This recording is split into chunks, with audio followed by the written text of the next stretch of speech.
Words. Words that cut deeper than any knife ever could. If you don't get a job, Mom, you'll have to move out. For a moment, I thought he was joking, but his tone was cold, almost businesslike, as if I were just another expense he could no longer afford. I had given him everything: my youth, my strength, my sleepless nights, my dreams, all wrapped around his future, and now I was just a burden in his modern American home. It's strange how life turns. When he was little, he would cry if I wasn't home for even a minute, but now, at 35, he couldn't stand to have me there another day without a paycheck. I had been living with him since my husband, his father, passed away 2 years ago.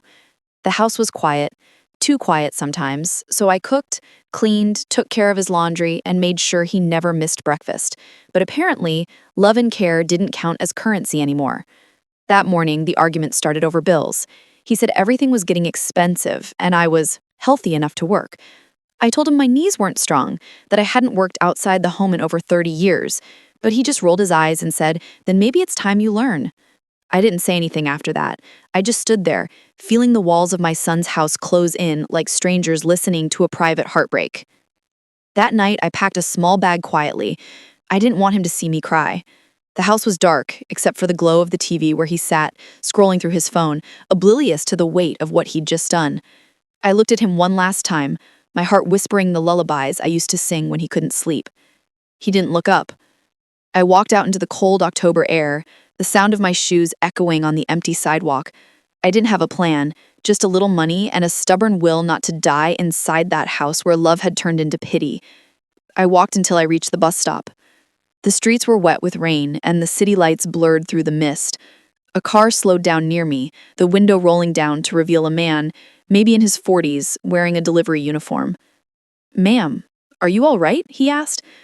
I hesitated, then nodded, pretending I had somewhere to go.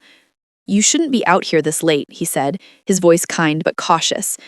I told him I was fine, that I was waiting for the bus. He drove off after a moment, and I watched the red taillights disappear into the night, feeling smaller than ever. When the bus finally came, I got on and sat near the back. The smell of diesel mixed with wet clothes filled the air. I didn't know where I was going, but when I saw a sign that said Maple Grove Retirement Center, something inside me twisted. Maybe that was my destination after all, a nursing home. But I wasn't ready to surrender. The next stop was a small diner by the highway, its neon sign flickering like a tired heartbeat. I stepped off the bus and went inside. The waitress, a middle-aged woman with tired eyes, greeted me with a smile that felt real. "Coffee?" she asked. I nodded. When she brought it, I asked if they were hiring. She looked at my hands, maybe noticing the trembling, then said, "You can wash dishes if you want. It's not much, but it's honest." My throat tightened as I said thank you. I started that night. The steam from the sink fogged my glasses, and the plates never seemed to stop coming. But with every scrub, I felt something waking up inside me, a strength I thought I'd lost. The owner, Mr. Jenkins, was a quiet man, but he noticed my effort. By the end of the week, he said, "You remind me of my mother, hardworking and kind. You ever cooked professionally?" I laughed softly and told him I'd cooked all my life, just never for money. He smiled. "Tomorrow you cook breakfast." That was the moment my new life began. I didn't tell my son where I was. He didn't call either. Maybe he thought I'd gone to a friend's, or the nursing home he'd hinted about. At the diner, I became part of something again. The staff was small: a teenage busboy named Leo, the waitress Clara, and me. I learned the rhythm of the place: the early truckers who tipped in change, the lonely travelers who shared pieces of their stories with their coffee, the silence of the 3 a.m. lull. One morning, an old man came in wearing a military cap. He sat by the window, staring outside for a long time, before whispering, "You remind me of my wife. She used to make pancakes just like these." He smiled through tears, and I felt warmth fill my chest. For the first time in years, someone appreciated me without conditions. Weeks turned into months. I saved every dollar, slept in a small, rented room above the diner, and found comfort in routine. Then one evening, as I was wiping down tables, Clara came running in, breathless. "Mary, there's someone asking for you outside." I stepped out, and my heart nearly stopped. It was my son. He looked thinner, older somehow. His voice cracked when he said, "Mom, I've been looking for you." I froze. unsure if I wanted to run to him or turn away. He explained that after I left, he found my note and something inside him broke. "I didn't realize what I'd done until you were gone," he said. "I tried calling, but your phone was off." I told him I needed to find myself, to remember who I was before everything became about being needed. He looked around at the diner, at my apron and tired hands, and whispered, "You're working here?"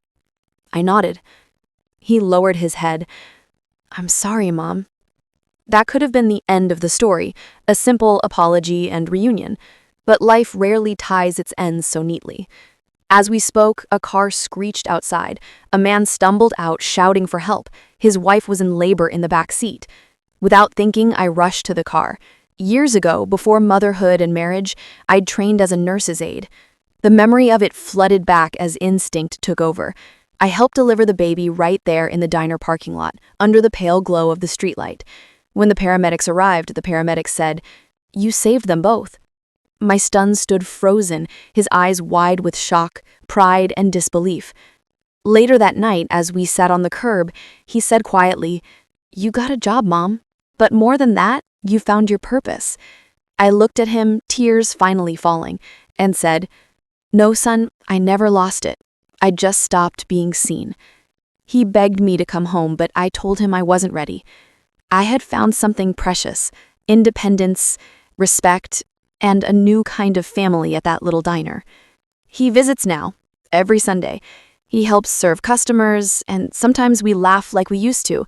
He tells people proudly, "My mom works here." And every time he says it, I see the boy he used to be. Maybe that's the real shock. Not what I did, but what he learned. That love isn't about sheltering someone. It's about seeing their worth no matter their age. After that night, something inside me changed. I began to wake up each morning with a quiet strength I never knew I still had. Every sound in the diner, every clatter of dishes, every burst of laughter from the customers felt like a heartbeat, a rhythm that kept me alive and connected to the world I had thought forgotten me. Sometimes I would stand by the window, watching the sunrise over the highway, and think about the past, the years I had spent caring for my son, the sacrifices that had built his comfort, the dreams I had buried under piles of bills and sleepless nights. Now I was free. Not in the way people imagine freedom, but in a way that made me breathe differently. Slower, fuller. The small things mattered again. The smell of fresh coffee, the warmth of sunlight on my hands, the sound of someone saying thank you. It was strange how much life I had left inside me when I had been treated like I was already done. One evening, while closing the diner, Leo, the young busboy, came to me and said, "Miss Mary, can I ask you something?" I smiled and nodded. He said, "Why do you still work so hard? You could just retire, right?" I looked at him for a moment and said, "Because working here isn't about money. It's about meaning. When you lose everything you once thought made you useful, you start looking for new ways to matter." He nodded like he understood, and I saw in his eyes the reflection of my younger self, full of questions, full of fear, but also hope. The kind that never really dies. A few weeks later, the diner got busier than ever. Mr. Jenkins was thinking about expanding. He asked me to help manage the morning shift and train new staff. I laughed when he said it, but he looked serious. He said, "You earned it, Mary. You keep this place running better than I ever could." I accepted, but deep inside, I knew it wasn't just a job. It was redemption. I started training young servers, teaching them how to handle rude customers, how to keep calm under pressure, how to smile even when their feet ached. The lessons weren't about food. They were about life, about dignity. One morning, while teaching a new girl how to pour coffee without spilling, she looked at me and said, "You remind me of my grandma. She raised me after my mom left." I smiled and said, "Then you must be a good person because your grandma loved you enough to stay." That day, she hugged me before leaving. Her small act of affection reminded me of the warmth I had missed since my son stopped hugging me. But peace never lasts forever. Life has a way of testing your strength, just when you start to believe you've healed. One rainy night after closing, I was walking back to my rented room when I saw flashing lights near the intersection, police cars, an ambulance. I stopped as people began gathering. Someone said it was a hit-and-run accident. My heart sank when I saw the car. It looked familiar. The color, the dent near the fender. I walked closer, trembling, and then I froze. It was my son's car. Panic shot through me. I ran toward the ambulance, shouting his name. When they opened the door, I saw him, pale, eyes closed, but breathing. I collapsed against the paramedic who said, "He'll be okay, ma'am. He's lucky to be alive." I followed the ambulance to the hospital, sitting beside him all night, memories flooding my mind. The way he used to hold my hand crossing the street, the way he'd run to me after school, his small arms wrapping around my neck. I whispered, "Please, God, not now. Not like this." He woke up the next morning, groggy but alive. When he saw me sitting there, he started to cry. He said, "Mom, I was coming to see you. I had something to tell you." I held his hand and said, "It's all right. You don't have to say anything." But he shook his head. "No, I do." He said, "I got laid off last week. I didn't want to tell you because I didn't want you to think I failed you, like I failed before. But I was coming to the diner to ask if I could work there with you." I didn't know what to say. I just hugged him and whispered, "We'll figure it out together." Maybe that was the moment everything finally balanced. The child and the parent, roles shifting not out of duty, but out of love. After he recovered, Mr. Jenkins let him join the diner. He started helping with deliveries and sometimes cooked with me in the mornings. The customers loved him. He'd tell them proudly, "I'm Mary's son," and I'd feel tears behind my smile because those words carried forgiveness. Months passed, and our bond grew stronger. Every morning, we'd walk to the diner together, the cold air biting our cheeks, the sky still half asleep. One day, as we walked, Leo ran out to meet us with a flyer in his hand. It was for a local charity event hiring volunteers to serve meals for the homeless. I looked at my son, and before I could say anything, he said, "Let's do it, Mom." I nodded. That evening, we served food at a shelter near the city park. I met people with eyes full of stories, pain, love, regret, everything life throws at you. One old woman took my hand and said, "You remind me of my daughter. She doesn't visit anymore." I squeezed her hand and said, "Maybe she will one day. You never know." After the event, my son was quiet on the way home. Then he said softly, "Mom, I finally understand why you were never angry. You just waited for me to see things clearly." I smiled and said, "Sometimes the hardest lessons are the ones we don't have to speak." But destiny wasn't done yet. One winter morning, the diner caught fire. It started in the kitchen when a wire short-circuited. Smoke filled the air, customers ran out screaming. I was in the pantry when it happened. I could barely see or breathe. Someone shouted my name. It was my son. He ran inside looking for me. We crawled through the smoke together, the heat unbearable. When we finally made it out, the flames were consuming everything we'd built. The diner that had given me life was gone in minutes. I collapsed on the sidewalk, watching firefighters battle the blaze. My son wrapped his coat around me, whispering, "It's okay, Mom. We're safe." That night, as we stood outside watching the ashes fall like snow, Mr. Jenkins came to us, tears in his eyes. He said, "We lost the building, but not the people that matter. You two are family to me." The community helped rebuild the diner. Months later, it reopened brighter and busier than ever. People donated money, food, supplies, even furniture.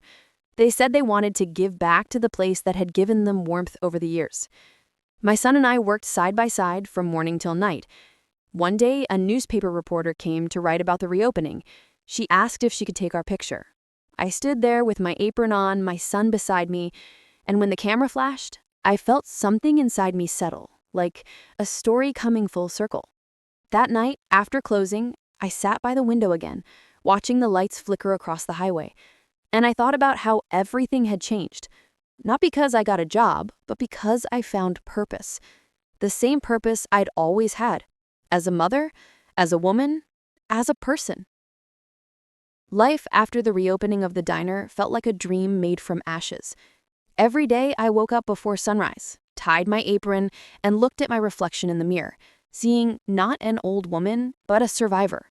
Someone who had faced fire, loss, heartbreak, and still stood with a quiet dignity that no flame could burn away. My son worked beside me. Every morning he'd say, "Good morning, Mom," and there was something new in his voice, something soft, full of gratitude. The kind of tone I used to hear when he was a little boy asking for pancakes on Sunday mornings. Sometimes I'd glance at him across the counter and think how strange life was, how the same person who once pushed me away now stood beside me, helping me rebuild, not just the diner, but our hearts too. Customers noticed the bond between us. They'd smile when they saw us working together. One regular named Mrs. Franklin once said to me, "Mary, you and your boy are proof that love can rise from anything." I nodded because I'd learned that love wasn't always gentle. Sometimes it broke you before it healed you, but it always came back stronger. One quiet night after closing, when the stars were clear and the light city hummed softly, my son and I sat outside drinking coffee from paper cups. He said, "Mom, do you ever wish things had been different, that I hadn't said those awful words?" I looked at him and said, "No, because if you hadn't said them, I'd never have found out who I really was." He stared at me like he was seeing me for the first time, not just as his mother, but as a person with her own story, her own pain, her own rebirth. When I returned to the diner, everyone welcomed me like family. Balloons, flowers, cards. Even Leo cried and said, "Don't scare us like that again, Miss Mary." I laughed and hugged him.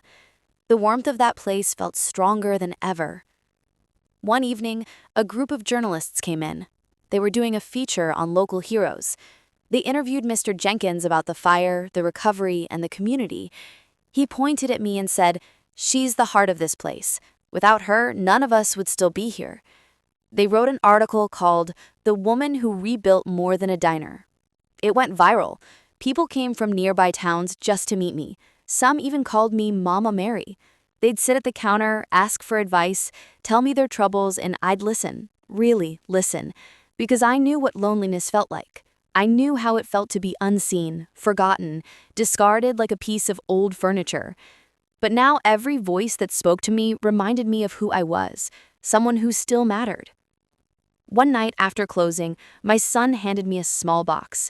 I opened it and found a necklace inside, a simple silver heart with 2 tiny letters engraved, M and S, for mom and son. He said, "I know it doesn't erase the past, but I want you to know I'll never let pride or anger come between us again." I hugged him and whispered the only thing that mattered. Love isn't about saying sorry, it's about showing it. The next day, we hung a new sign outside the diner. It read, "Mary's Place. Home is where you're seen." People loved it, and business grew even more. But more than that, I saw hope in people's eyes when they came in. The single mother who worked double shifts, the lonely trucker who missed his kids, the old woman who said she came just to feel less invisible. Every face reminded me why I kept going. Years passed and my hair turned white, my hands slower, but my spirit never faded. My son eventually got married to a kind woman named Hannah. She became like a daughter to me, always helping in the diner, always smiling and saying, "Mom, you're the strongest person I know." They gave me a granddaughter, little Lily, who had my eyes and my stubborn heart. When she learned to walk, the first place she toddled to was the counter where I stood making pancakes. She looked up at me and said, "Help." I lifted her onto the counter and said, "Always, sweetheart." That day, my son looked at us both, tears glistening in his eyes, and said, "Mom, you did it. You built a family out of brokenness." I smiled and said, "No, son, we built it together."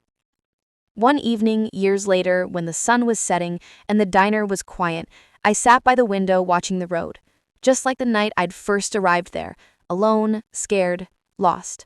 I thought about everything, the pain, the growth, the forgiveness, the second chances, and I realized the shock wasn't that I'd gotten a job.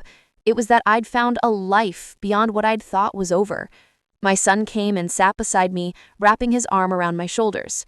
We sat in silence as the last rays of sunlight touched the diner walls. He whispered, "Thank you, Mom, for never giving up on me." I looked at him, smiled softly, and said, "Thank you for finally seeing me, because that's all I ever wanted to be seen, to be loved not out of duty, but out of understanding. As the nightlights flickered on and the sound of laughter echoed from the kitchen, I felt peace, deep and complete, the kind that only comes when you've walked through every storm and still found home waiting inside your own heart.